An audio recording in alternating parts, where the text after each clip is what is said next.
আজ তোমাদের সাথে শেয়ার করব কি করে বাড়িতেই রেস্টুরেন্টের মতো ইয়ামি বাট হেলদি বিরিয়ানি বাড়িতেই তৈরি করে নেওয়া যায়। তো প্রথমে এখানে আমি চিকেনের লেগ পিস নিয়ে নিয়েছি। এবার কড়াইতে সর্ষের তেল গরম করে তার মধ্যে কুচনো পেঁয়াজ বেশ কিছুটা পরিমাণে ভেজে নেব। পেঁয়াজটা হালকা গোলাপি হয়ে হলে তার মধ্যে দিয়ে দেব চিকেনগুলো। চিকেনটিকে একটু ফ্রাই করি, তার মধ্যে একটু রঙের জন্য দিয়ে দেবো Kashmiri red chili. Kashmiri red chili দিয়ে আরও একবার নাড়িয়ে দিয়ে দেবো আদা রসুনের পেস্টের জল, সঙ্গে দিয়ে দেবো আলু। আলাদা করে সেদ্ধ করার কোনো দরকার নেই, চিকেনের সাথে আলুটি বেশ ভালো করে সেদ্ধ হয়ে যাবে। আর একটু ফ্লেভারের জন্য দিয়ে দেবো বিরিয়ানি মশলা আর প্রয়োজন মতো জল দিয়ে এটিকে ঢেকে দেবো।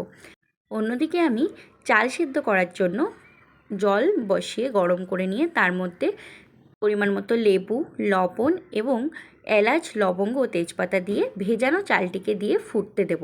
ততক্ষণে দেখো এদিকে কিন্তু চিকেনগুলো বেশ সেদ্ধ হয়ে গেছে। চিকেনগুলোকে কিন্তু 90% মতো সেদ্ধ করে নিতে হবে, সঙ্গে আলুগুলোকে 80%। এবার একটি পাত্রে কিছুটা দুধ নিয়ে তার মধ্যে 1 চা চামচ মতো কেওড়া জল এবং 1 চা চামচ মতো গোলাপ জল দিয়ে নেব এবং দেব 1 থেকে 2 ফোঁটা আতর। আমার কাছে কেসারটা ছিল না, তাই আমি একটু ফুড কালার ব্যবহার করেছি। তো দেখো এখানে ভাতটা কিন্তু 70 থেকে 80% মতো আমি সেদ্ধ করে নিয়েছি।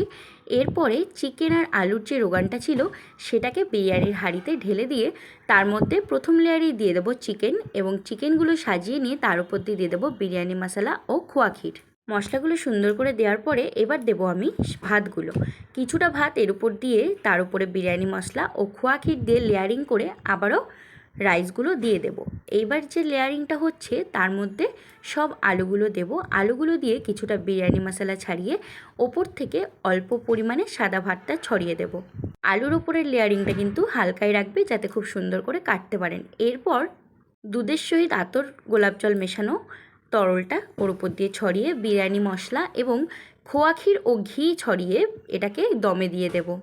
10 থেকে 15 মিনিট মিডিয়াম টু লো ফ্লেমে দম দিলেই কিন্তু বিরিয়ানি রেডি। দেখো এখানে কি সুন্দর ঝুরঝুরে হয়েছে।